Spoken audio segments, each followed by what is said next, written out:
과학에 의해 많은 문제가 밝혀져 있지만 모든 것들이 밝혀져 있는 것은 아닙니다. 때로는 고고학자가 땅속에서 무언가를 발견해도 그것이 무엇인지 또는 누가 무엇을 위해 만든 것인지 설명하지 못할 때가 있습니다. 오늘은 과학자가 아직 명확히 설명하지 못하는 유물 상위 5개를 소개해드립니다. 여기는 토픽입니다. 이제부터 바로 수수께끼를 살펴보러 가겠습니다.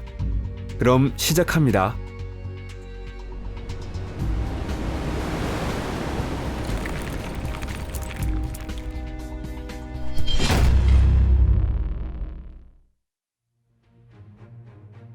로마의 중공 12면체. 1739년에 영국의 에스턴이라는 마을에서 깜짝 놀랄 만한 것이 발견되었습니다. 그것은 작은 청동 몸체에 12개의 오각형 면으로 되어 있었고 그곳에 다양한 크기의 구멍이 뚫려 있었습니다. 이 물체의 모서리에는 구슬이 붙어 있었는데 이것은 안정성을 위해 붙여놓은 것일지도 모릅니다. 그 이후 이런 유물이 유럽 각지에서 약 130개 발견되어 로마의 중공 12면체라고 불리고 있습니다. 이 유물의 크기와 겉모습은 다양하지만 전체적으로 고대에 이 유물이 중요한 역할을 하고 있었다는 것은 명백합니다. 몇 개의 12면체는 동전이 보관되어 있던 곳에서 발견되고 있는데 이것은 소유주가 이 유물을 귀중한 것으로 여기고 있었다는 증거입니다. 로마 시대의 문헌에는 이 12면체에 대해서 기술되어 있지 않습니다. 또한 이 유물은 대부분 로마 제국의 영토에서 발견되었지만 그곳은 로마에서 멀리 떨어진 곳이었습니다. 이 유물이 주로 발견되고 있는 곳은 독일, 프랑스, 영국입니다. 이 12면체의 용도는 밝혀지지 않았지만 신비한 것부터 실용적인 것까지 많은 가설이 나오고 있습니다. 연구자 중에는 이 유물이 점을 치기 위한 도구나 지도 또는 의식을 수행하는 데 관계된 것일 가능성이 있다고 생각하는 사람도 있습니다. 또 그 밖에도 로마의 중공 12면체가 거리개나 촛대였다는 설이나 관의 안찌름이나 진주를 측정하는 도구였다는 설, 그리고 아이들의 장난감이었다는 설도 있습니다. 게다가 상당히 색다른 가설도 있는데 예를 들어 이 12면체가 지금엔 잊힌 어떤 게임의 주사위라든지 현대의 핸드스피너와 같은 것이라는 설, 또는 악기였다는 설도 있습니다. 그 밖에도 많은 가설이 있지만 어느 것도 확증은 없습니다. 여러분은 로마의 중공 12면체의 용도가 무엇이라고 생각하시나요? 자신만의 가설을 댓글로 남겨주시길 바랍니다.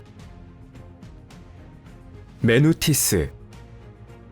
대하 나일강은 고대 이집트 번영의 기원이었습니다.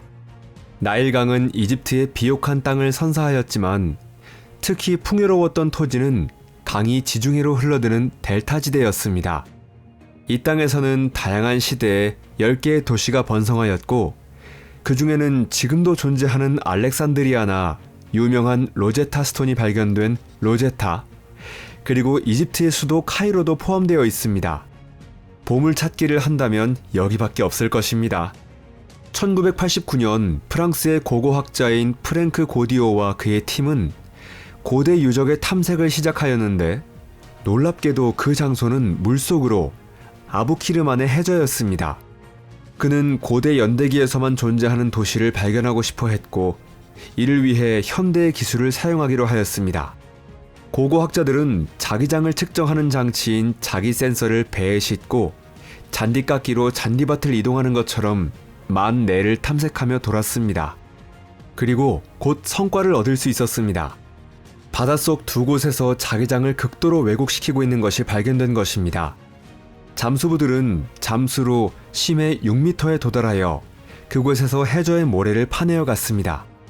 그러자 깊이 1.5m의 모래 아래에서 고대 도시 메누티스가 발견되었고 그곳에는 화강암으로 만든 화려한 건물과 기둥, 그리고 이집트인이 숭배하고 있던 여신 이시스의 거대한 동상이 있었습니다.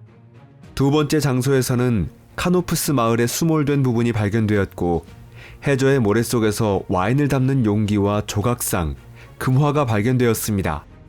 가장 최근에 주조된 동전의 연도로부터 고고학자들은 메누티스가 침몰한 것이 서기 740년 이후라는 것을 확실히 알 수 있었습니다. 이것은 역사적인 기준에서 보면 비교적 최근입니다. 하지만 이 도시에서 무슨 일이 일어났는가는 연구자들도 알지 못합니다. 메누티스에 일어난 대참사에 대해서는 연대기에도 기록이 남아있지 않으며 그 밖에 증거도 없습니다. 해저에서 발견된 동전도 그 참사가 갑자기 일어났음을 가리키고 있습니다. 만약 도망칠 시간이 있었다면 사람들은 동전이나 그 외의 귀중품을 가지고 떠났을 것입니다. 아마 메누티스 마을은 물속으로 휩쓸렸거나 아니면 바닷속으로 무너져 내렸을 것입니다.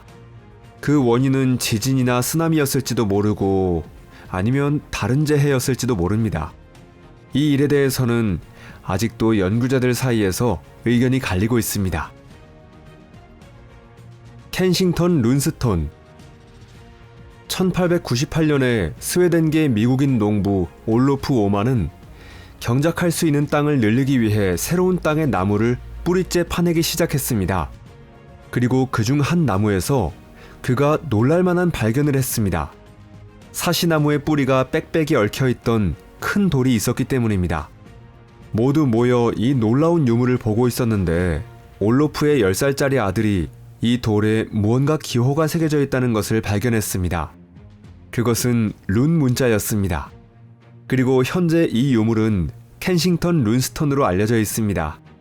이 돌에 대해 학자들은 지금도 논쟁을 이어오고 있는데 이 돌이 가짜 유물이라고 생각하는 사람도 있지만 미국에 온 바이킹이 이 돌을 남겨둔 것을 증명하는 것이라 주장하는 사람도 있습니다. 오만이 돌에 새겨진 비문을 옮겨 적어 학자들에게 보냈더니 이 유물이 가짜라고 단정지었습니다. 그리고 비문은 다음과 같이 해독되었습니다. 8명의 기트인과 22명의 노르웨이인이 빈란드에서 서쪽을 향해 탐험의 여행을 하고 있다. 우리들은 이 돌에서 북쪽으로 하루 떨어진 곳에 있는 2개의 암초 근처에서 야영하고 있다. 어느 날 우리들은 낚시하러 가기로 했다. 우리들이 집에 돌아오자마자 10명의 남자가 피로 붉게 물들어 죽어 있었다. 성모 마리아여, 재앙에서부터 우리들을 구하소서.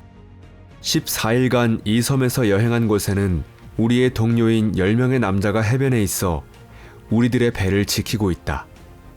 1362년, 가장 비판적인 학자들은 스웨덴계인 오만이 돌을 비싸게 팔기 위해 자신이 룬 문자를 새긴 것으로 생각했습니다. 하지만 오만은 그런 식으로 돌을 비싸게 팔 수 없었기 때문에 돌은 오랜 기간 문지방으로 사용되어 왔습니다.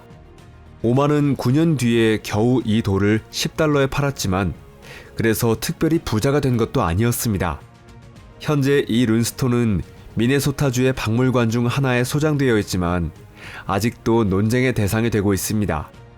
일부 연구자들의 의견에 의하면 이 수수께끼 같은 노르웨이인은 스웨덴과 노르웨이의 국왕 마그누스 에릭슨이 1354년 미국에 파견한 탐색대 대원이었다고 합니다. 이것이 진실인지 아닌지는 확실하지 않습니다.